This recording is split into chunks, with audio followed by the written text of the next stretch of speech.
Bonjour à tous et bienvenue sur boursicoté.com pour cette nouvelle analyse technique Forex et matières premières avec une paire de devises euro-dollar qui reste ici dans son range d'évolution. Hier on est venu chercher ici une zone proche des 1.1347 qui était un ancien retracement de Fibonacci. On était surtout venu tester ici la zone des 1.1370 et puis au final tout cela a fait pchit puisqu'on est revenu ici sur une zone d'équilibre proche des 1.13 et donc il semblerait que la paire de devises euro-dollar termine l'année ici dans cette zone de range. Demain il n'y aura pas de marché américain, donc sauf grosse news, on devrait clôturer l'année dans cette zone avec donc une tendance fortement baissière sur la paire de devises euro-dollar qui est passée ici durant cette année de plus haut ici que nous avions au niveau des 1.22 sur cette zone ici d'évolution entre 1.11 et 1.13. Donc c'est une forte baisse. On verra ce que l'année prochaine nous réserve et donc une paire de devises ici dont la tendance court terme est totalement neutralisée. Sur la paire de devises livre sterling contre dollar américain, par contre, on a toujours du mouvement. Hier, on validait ici le test sur la zone des 1.35. Regardez ce qui s'est passé aujourd'hui. On a une petite phase de consolidation ici, et puis on est en train d'attaquer cette zone. C'est pourtant une zone majeure, je vous l'avais montré hier.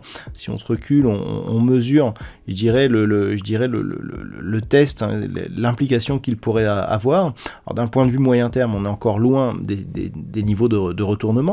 Mais d'un point de vue court terme, la rupture ici de cette zone des 1.35 juste avant la fin de l'année pourrait être un signal assez intéressant pour donc 2022, puisque là aussi sur la paire de devises livre sterling contre dollar américain, notamment lié à la faiblesse du dollar, on avait touché ici des points hauts au-delà des 1.42.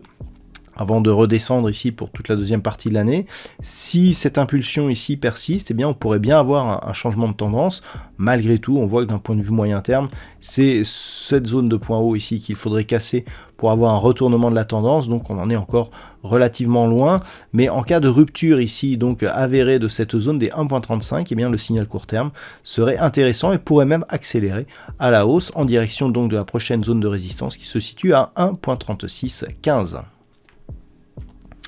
Sur l'or, on gagne en volatilité, mais pas énormément en termes de signal directionnel.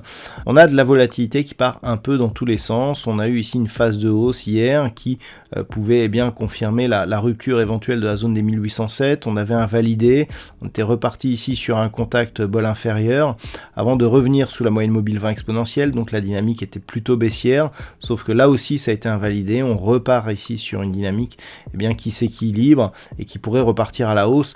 Alors globalement, on est ici sur un mouvement qui aligne deux points bas qui ont une progression légèrement haussière, idem pour les points hauts, donc on est sur une tendance qui est potentiellement haussière mais qui est faible. Si on prend ici la régression linéaire de ce mouvement, il est pas loin de l'horizontale, avec une petite ici dominante haussière, mais qu'il faudrait confirmer par une rupture ici de la zone des 1818 $ l'once, donc pour l'instant ce n'est pas le cas.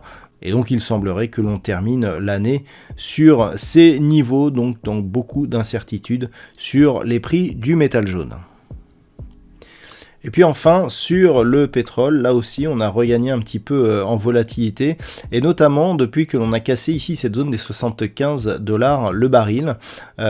Je vous avais dit qu'il faudrait surveiller ce niveau pour voir si, cette cassure pourrait être pérenne. Alors c'est le cas pour l'instant, puisqu'on voit ici qu'on a même des ombres basses qui apparaissent à proximité ici de cette zone horizontale.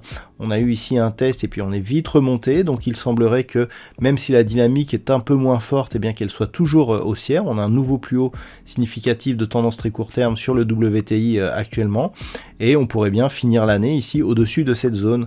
Alors globalement, on aura eu un pétrole ici qui aura connu donc un point haut au niveau du mois d'octobre, au-delà des 85 $ le baril, et puis cette remontée pour l'instant ne remet pas en cause la dynamique haussière moyen terme qui existe donc sur le WTI. Donc on observera effectivement avec attention la clôture annuelle, mais on devrait rester ici au-dessus des 75 $ le baril, ce qui pour 2022 nous laisse plutôt une impression de hausse possible pour revenir sur des niveaux proches de la prochaine résistance qui se situe à 80,50 $ le baril.